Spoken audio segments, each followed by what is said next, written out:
Students class 11 এর পড়াশোনা যদি খারাপ হয়ে থাকে, ভালো না হয়ে থাকে, কনসেপ্ট ক্লিয়ার না হয়ে থাকে, তাহলে অবভিয়াসলি ক্লাস 12-এ উঠে খুব সমস্যা সম্মুখীন তোমরা হবে। এখন এই সমস্যার সম্মুখীন হওয়ার পরে কেউ যদি মনে করে না ক্লাস 11টা আমি আগে শেষ করব, তারপরে ক্লাস 12টা শুরু করব, তাহলে ঘটনাটা হবে কি, ওই ক্লাস 11টা শেষ করতে করতেই তার সময় শেষ হয়ে যাবে। দেখা যাবে ক্লাস 12-এর পরীক্ষা অর্থাৎ বোর্ড লেভেলের পরীক্ষা চলে এসছে সামনে, কদিন বাদই ক্লাস 12-এর বোর্ড লেভেলের পরীক্ষা। তখন দেখা যাচ্ছে ক্লাস 11-এর সিলেবাসকে নিয়ে আমি পড়ে আছি, সিলেবাস শেষ করতে পারিনি, বুঝতে পারিনি, এই জন্য যাতে কিনা 12টা ভালো হয়। তো যার জন্য তুমি ক্লাস 11-এর রিভিশন করতে শুরু করলে দেখা গেল সেই জিনিসটাই তোমার খারাপ হয়ে গেল, তারই সিলেবাস শেষ হলো না। তো শুনুন, এটা তো ঠিকই যে ক্লাস 11-এর যদি ঠিকমতো পড়া না হয় তাহলে ক্লাস 12-এর সত্যিই খুবই অসুবিধা হবে। কারণ ক্লাস 11-এর কিছু কিছু টপিকের সাথে ক্লাস 12-এর কিছু কিছু টপিক একেবারে জড়িত, মানে ক্লাস 11-এর ওই ব্যাপারগুলো না বুঝলে কোনোভাবেই ক্লাস 12-এ ওই ব্যাপারগুলো নিয়ে পড়াশোনা করাই যাবে না। তো তার জন্য কি ক্লাস 11টা গোটাটা রিভিশন করতে বসাটা বুদ্ধিমানের কাজ হবে? হবে না। তাহলে কি এমন করা যায় যাতে করে ক্লাস 12টাও আমার ঠিকমতো উঠতে যায়? দেখো, বোর্ড লেভেলের পরীক্ষা তো ক্লাস 11-এর সিলেবাসটা নেই। বোর্ড লেভেলের পরীক্ষা কি আছে? বোর্ড লেভেলের পরীক্ষা শুধু ক্লাস 12-এর সিলেবাসটাই আছে। তুমি এবার বলো না স্যার যে নিট এই পরীক্ষাগুলো কি হবে? তাহলে এই পরীক্ষাগুলো তো গোটা সিলেবাসটাই আছে। তো স্টুডেন্টস, তোমাদের বলে রাখি যে বা নিটে কিন্তু maximum percentage of marks class 12-এর সিলেবাস থেকেই আসে। ক্লাস 12-এর ওয়েটেজটা কম্পারেটিভলি বেশি থাকে ক্লাস 11-এর তুলনায়। তাই যদি ক্লাস 12-এর প্রিপারেশন খুব ভালোভাবে নেওয়া যায় তাহলে কিন্তু এই কম্পিটিটিভ এক্সামগুলো খুব ভালো ফল করতে পারবে। তো স্টুডেন্টস, আগের ভিডিওতে আমরা দেখবো যে কিভাবে আমরা এগোলে পারে ক্লাস 11-এর খুব খারাপ অবস্থা থাকলেও আমি কি করে সেটাকে ওভারকাম করে ক্লাস 12-এর পড়াশোনাকে আমি ঠিকমতো চালাতে পারি এবং তার সাথে সাথে ক্লাস 11টা আমি করে রিভিশন করতে পারি। তো স্টুডেন্টস দেখো, আমি কিছু কিছু টপিক বোর্ডে লিখে রেখেছি। ক্লাস 11-এর কিছু টপিক এখানে লেখা আছে এবং কিছু টপিক এখানে লেখা আছে। দেখো, এখানে দুটো মাত্র টপিক আমি লিখে রেখেছি, ইলেকট্রোস্ট্যাটিক্স আর ম্যাগনেটিক্স। ঠিক আছে, এই দুটো, আর একটা এখানে ওয়েভ অপটিক্স লেখা আছে। এই যে টপিকগুলো দেখছো, এই টপিকগুলো পড়তে গেলেই ক্লাস 11-এর এই ব্যাপারগুলো খুব ভালো করে বুঝতে হয়। দেখো, আমি স্টার দিয়ে রেখেছি প্রায়োরিটি অনুযায়ী। দেখো, প্রথমে আমি লিখেছি ক্লাস 11-এর ভেক্টর। ভেক্টরের অ্যাডিশন সাবট্রাকশন ভালো করে বুঝতে হবে। কম্পোনেন্ট অ্যানালিসিস কি করে করতে হয়, একটা ভেক্টরকে কি করে কম্পোনেন্টে ভাঙতে হয় সেটা বুঝতে হবে। আর ডট আর ক্রস প্রোডাক্টের ভালো রকম আইডিয়া তোমার চাই। ওকে, ভেক্টর থেকে এই কটা জিনিস তোমাকে ভালো করে তৈরি করতে হবে। এরপরে আসছে NLM, Newton's law of motion. এখানে একটা জিনিস তোমাকে ভালো করে বুঝতে হবে, যেটা আবার ভেক্টরের কনসেপ্টের উপর বেস করে আছে, ভেক্টরের কম্পোনেন্ট অ্যানালিসিসের উপর বেস করে আছে FBD concept, free body diagram concept. অর্থাৎ একটা বস্তু যখন কোনো একটা বস্তুর উপর রাখা থাকে বা কোনো একটা সিস্টেমে একটা বস্তু রয়েছে, সেই বস্তুর উপর কোন কোন ফোর্স কাজ করছে, সেই ফোর্সগুলোর ইকুইলিব্রিয়াম কি করে হচ্ছে, সেইগুলো নিয়ে আলোচনা হচ্ছে ফ্রি বডি ডায়াগ্রাম। সেই বস্তুর আলাদা করে একটা ডায়াগ্রাম এঁকে সেই বস্তুর উপর কতগুলো ফোর্স কাজ করছে সেটা নিয়ে ডিসকাশন করা, সেটাকে অ্যানালাইসিস করা, এটাকেই বলে ফ্রি বডি ডায়াগ্রাম কনসেপ্ট। এই ফ্রি বডি ডায়াগ্রাম কনসেপ্ট তোমাকে খুব ভালোভাবে বুঝতে হবে। এই ব্যাপারটা খুব ভালো করে না বুঝলে খুব সমস্যা হবে। কোথায়? ইলেকট্রোস্ট্যাটিক্স, ম্যাগনেটিক্স, এইগুলো জায়গাতে খুবই সমস্যা হবে, এটা সত্যি কথা। আর এফবিডি বুঝতে গেলে তোমাকে ভেক্টরের এই কটা জিনিস কিন্তু ভালোভাবে বুঝতে হবে। অর্থাৎ দেখো, এখানে আমি 3টে স্টার দিয়ে রেখেছি এনএলএম এর মাথায় এফবিডি কনসেপ্টের উপর। শুধুমাত্র এফবিডি কনসেপ্টটা তোমরা বোঝার চেষ্টা করতে হবে। তার জন্য ভেক্টরের এই কটা জিনিস তোমার দরকার। কোনটা কোনটা জিনিস? এই কম্পোনেন্ট অ্যানালিসিস, এই যে কম্পোনেন্ট অ্যানালিসিস, এই কম্পোনেন্ট অ্যানালিসিসটা ভালো করে বুঝলেই তুমি এফবিডি কনসেপ্ট ক্লিয়ার হয়ে যাবে তোমার। এটা খুবই সহজ জিনিস, ঠিক আছে। ভেক্টর তো ব্যাপারটা তো একটু আধটু জানো, তাই না? একদম ভেক্টর ছৌনি টাচ করেনি, ভেক্টর সম্বন্ধে কোনোদিন কিছু শোনি এরকম তো না, শুনেছো ভেক্টর। হ্যাঁ, ভেক্টর নিয়ে খুব ভালো করে হয়তো ডেপথ তৈরি হয়নি, কিন্তু এই অবস্থায় ক্লাস 12-এ উঠে কম্পোনেন্ট অ্যানালিসিসটা শিখিয়ে দিয়ে এফবিডি কনসেপ্ট একটু বুঝিয়ে দিয়ে তোমাকে যদি ইলেকট্রোস্ট্যাটিক্সের অঙ্ক করানো যায় তাহলে কিন্তু তুমি পারবে। তার জন্য তোমার টিচারের সদিচ্ছা দরকার এবং তোমারও সদিচ্ছা দরকার, তাহলেই কিন্তু এটা সম্ভব। ওই যে সমস্যা হয়েছে ক্লাস 11-এ সেটা নিয়ে বয়ে বেড়ালে তো হবে না, বারবার বললে তো হবে না টিচারকে যে এই তোমার ক্লাস 11 কিছু করে না, আমি কি করবো, আমি বুঝতে পারছি, আমি কিছু জানি না, আমি দায়িত্ব নিতে পারবো না, এরকম বললে চলবে না। তাকে শেখাতে হবে। দেখা যাচ্ছে এরকম ভাবে শিখে অনেকেই ভালো রেজাল্ট করেছে 12-এ, এটা হয়।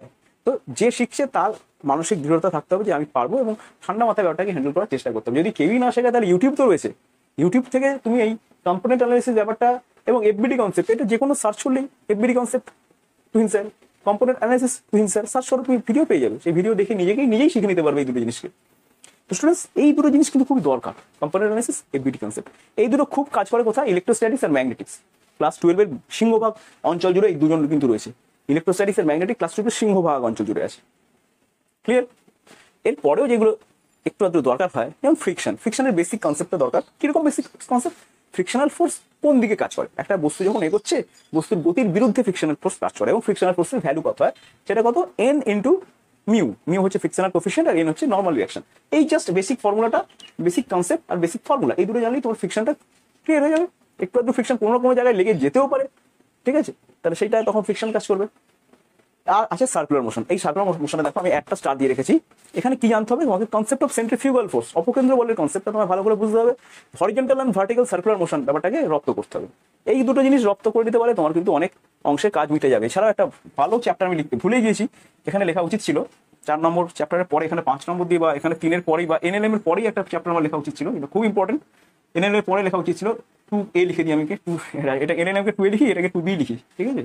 আর এই নাম্বারিংগুলো আমি চেঞ্জ করছি না। সেটা হচ্ছে ওয়ার্ক এনার্জি পাওয়ার। ওয়ার্ক এনার্জি পাওয়ার বুঝতে হবে, যেখানে শুধুমাত্র ওয়ার্ক এনার্জি প্রিন্সিপাল বুঝলেই চলবে। Work energy principal, work energy principal যদি তুমি ভালো করে বুঝে যাও, এই ওয়ার্ক এনার্জি প্রিন্সিপালের কটা অঙ্ক যদি তোমাকে ধরে পড়িয়ে দেওয়া হয় যে ব্যাপারটা এরকম এইভাবে প্রবলেম সলভ করতে হয়, তাহলে খুব ইজি হয়ে যাবে ব্যাপারটা ক্লাস 12-এ, আর কোনো সমস্যাই থাকবে না। তো স্টুডেন্টস ভেক্টর তো এই ভালো করে বুঝতেই হবে, এনএলএম এর এফবিডি কনসেপ্ট বুঝতে হবে, তারপরেই ওয়ার্ক এনার্জি পাওয়ারের ব্যাপারটা আসবে, যেখানে ওয়ার্ক এনার্জি থিওরেমটা তোমার ভালো করে ক্লিয়ার রাখতে হবে। কি ব্যাপারটা ওয়ার্ক এনার্জি থিওরেম মানে কি? ওয়ার্ক এনার্জি থিওরেম মানে হচ্ছে যে ওয়ার্ক ডানটা তুমি পড়ছো সেটা কাইনেটিক এনার্জি চেঞ্জের সাথে সমান হবে, ঠিক আছে? এই হচ্ছে, আর কিছুই না, এক ইজি ব্যাপার। এটাকে কাজে লাগিয়ে ফুড প্রবলেম সলভ হয়ে যায় যে কোনো জায়গায়। ওকে, তারপর সার্কুলার মোশন তো আমি বললাম, concept of centrifugal force and horizontal and vertical circular motion, এই দুটোকে ভালো করে বুঝে রাখতে হবে যাতে করে তুমি তোমার 12-এ না সমস্যা হয়। এরপর সিস্টেম অফ পার্টিকেল রয়েছে, রিজিড বডি। দেখো আমি কোনো স্টার দিইনি, বিশাল ইম্পর্টেন্ট কিছু না, শুধু সিওএম ব্যাপারটা কি জানতে হবে, মানে সিওএম মানে সেন্টার অফ মাস কোথায় থাকে, কিভাবে ক্যালকুলেট করতে হয়, একটু বুঝতে পারে, কাজের কোথাও না কোথাও লেগে যেতে পারে। মুভমেন্ট অফ ইনার্শিয়ার কনসেপ্টটা কাজে লেগে যেতে পারে কোথাও না কোথাও। এছাড়া রয়েছে SHM basic concept. SHM basic concept কিন্তু কাজে লাগে। ওকে, মেকানিক্সের এসএইচএম এর বেসিক কনসেপ্ট কাজে লাগে। এসএইচএম এর কিছু কিছু কনসেপ্ট দেখা যাচ্ছে ম্যাগনেটোস্ট্যাটিক্স, ইলেকট্রোস্ট্যাটিক্স কাজে লেগে যায়। ওকে, এরপরে আছে ওয়েব সুপারপজিশন। ওয়েবে যেটা শিখতে হবে, ওয়েব চ্যাপ্টার যেটা আছে ক্লাস 11-এ, সুপারপজিশনটা ভালো করে শিখতে হবে, যেটা আমাদের ওয়েব অপটিক্সে কাজে লাগে ক্লাস 12-এ, ঠিক আছে? তো ওয়েব অপটিক্স পড়তে যাওয়ার আগে তুমি মোটামুটি ওয়েবের সুপারপজিশনটা কি, ওয়েব অপটিক্স পড়তেও শিখে নেওয়া যায়। ওয়েব অপটিক্স যিনি পড়াবেন তিনি কিন্তু পড়াতে যে কথাগুলো বলবেন সেগুলো পড়লেই তুমি বুঝতে পারবে যে সুপারপজিশন ব্যাপারটা কি, ইজি আছে। তো এটা আলাদা করে পড়তে হবে না তোমাকে। ওয়েব অপটিক্স পড়ার সময় স্যার যদি সেরকম অভিজ্ঞ টিচার হন তাহলে ঠিক ওইভাবেই পড়াবেন যাতে তোমার ওয়েব অপটিক্স পড়ার সময় কষ্ট না হয়। ওকে, তো এটার উপর খুব একটা জোর আমি দিতে বলছি না। এসএইচএম মোটামুটি দিতে হয়। দেখো এখানে একটা তীর চিহ্ন দিয়ে রাখো, এখানে লেখা আছে ইলেকট্রোস্ট্যাটিক, ম্যাগনেটিক, মানে এই কটা জিনিস মোটামুটি বোঝা থাকলে ইলেকট্রোস্ট্যাটিক্স এর ম্যাগনেটিক্সে কোনো অসুবিধাই তোমার হবে না। তার মধ্যে সব থেকে বেশি যেটা জানতে হবে সেটা হচ্ছে ভেক্টরের কম্পোনেন্ট অ্যানালিসিস খুব বেশি করে জানতে হবে, ঠিক আছে? ভেক্টরের কম্পোনেন্ট অ্যানালিসিস আর এনএলএম এর এফবিডি কনসেপ্ট এবং ওয়ার্ক এনার্জি পাওয়ারের এই ওয়ার্ক এনার্জি প্রিন্সিপাল, এই তিনটে জিনিস। ঠিক কোন তিনটে বললাম? ভেক্টর কম্পোনেন্ট অ্যানালিসিস, ভেক্টরের আন্ডারে কম্পোনেন্ট অ্যানালিসিস, এনএলএম এর আন্ডারে ফ্রি বডি ডায়াগ্রাম এবং ওয়ার্ক এনার্জি পাওয়ারের চ্যাপ্টারে ওয়ার্ক এনার্জি প্রিন্সিপাল। এই কটা জিনিস যদি মোটামুটি ভালো করে বোঝা থাকে, প্র্যাকটিস করা থাকে যে ব্যাপারটা এরকম ভাবে অঙ্ক সলভ করতে হয়, বিভিন্ন রকম অঙ্ক যদি সলভ করে ব্যাপারটার কনসেপ্ট ক্লিয়ার করে দেওয়া থাকে, তাহলে আর কখনোই তোমাকে 11-এর জিনিসগুলো জ্বালাতন করবে না। 12-এ উঠে 12 তুমি খুব সুন্দরভাবে পড়তে পারবে। তো এই কটা জিনিস একটু তৈরি করে নিতে পারাটা খুব অসম্ভব কাজ না। এর জন্য বই খুলে ক্লাস 11-এর থরলি রিভিশন করতে গিয়ে সময় নষ্ট করে ফেলারও কোনো মানে হয় না। তুমি এখন ক্লাস 12-এ পড়ছো, 12-এর চ্যাপ্টারগুলো দিয়ে ডিল করো। 12-এর ম্যাক্সিমাম চ্যাপ্টারই দেখো কি রয়েছে। দেখো ইলেকট্রিসিটি রয়েছে, খুব ভালো একটা চ্যাপ্টার, দুর্ধর্ষ চ্যাপ্টার, বিশাল বড় একটা চ্যাপ্টার, যেটাই ভালো ওয়েটেজও আছে ক্লাস 12-এ। ইলেকট্রিসিটি থেকে প্রচুর প্রশ্ন বিভিন্ন কম্পিটিটিভ এক্সামও করা হয়, যার সাথে মেকানিক্সের কোনো যোগই নেই। ওকে, এরপরে দেখো আরেকটা চ্যাপ্টার বলছি, অপটিক্স। বিশাল জায়গা জুড়ে রয়েছে অপটিক্স, ক্লাস 12-এর বিশাল বড় একটা জায়গা জুড়ে রয়েছে, বিরাট বড় ইউনিট, এখান থেকে প্রচুর মার্কস ক্যারি হয় এবং অপটিক্স থেকে প্রচুর প্রশ্ন বিভিন্ন কম্পিটিটিভ এক্সামও করা হয়, যার সাথে 11-এর কোনো যোগাযোগ নেই। ওকে, তো তারপরে দেখো মডার্ন ফিজিক্স, বিরাট বড় একটা জায়গা জুড়ে রয়েছে ক্লাস 12-এ, সেখানেও কোনো 11-এর কোনো যোগাযোগ নেই সেটার সাথে। ক্লিয়ার? তো এই ব্যাপারগুলো তো রয়েছে 12-এ, তুমি এই ব্যাপারগুলো তো ভালো করে শক্তিশালী হয়ে ওঠে এই চ্যাপ্টারগুলোর উপরে, বোঝা গেল? এখান থেকেও প্রচুর মার্কস ক্যারি করা যায়, 12-এ ভালো রেজাল্ট করা যায়, কম্পিটিটিভ এক্সামে ভালো করা যায়। ওকে, নিশ্চয়ই করা যায়। আর তোমার ইলেকট্রোস্ট্যাটিক্স আর ম্যাগনেটিক্স এটা অনেকটা অঞ্চল জুড়ে আছে, অবশ্যই আছে, কিন্তু সেটা বুঝতে গেলে তোমার ক্লাস 11-এর কতটুকু জায়গা দরকার হচ্ছে দেখো। তুমি আমাদের বোর্ডে লিখলাম, এই তো ভেক্টরের আন্ডারে কম্পোনেন্ট অ্যানালাইসিসটা ভালো করে বুঝতে হবে, এনএলএম এর আন্ডারে free body concept, free body ডায়াগ্রামের কনসেপ্ট বুঝতে হবে, মানে ফোর্স আইডেন্টিফাই করা, কি করে ইকুইলিব্রিয়াম আসে, এই ব্যাপারগুলো বুঝতে হবে। আর ওয়ার্ক এনার্জি পাওয়ারের মধ্যে ওয়ার্ক এনার্জি প্রিন্সিপাল ব্যাপারটা বুঝে প্রবলেম সলভ করতে হবে। এই কটা জিনিস বুঝে গেলে কিন্তু আর কোনো সমস্যাই নয়। আর সার্কুলার মোশনের ওই concept of centrifugal force, horizontal vertical circular motion, এগুলো শিখে নেওয়া খুব একটা কঠিন কাজ না, ইজিলি শিখতে পারবে। এই কটা জিনিসই কনসেপ্টুয়াল, খুব এটা বুঝে নিতে একটু সময় দিতে হবে, বিশাল সময় নয়, একটু সময় দিতে হবে।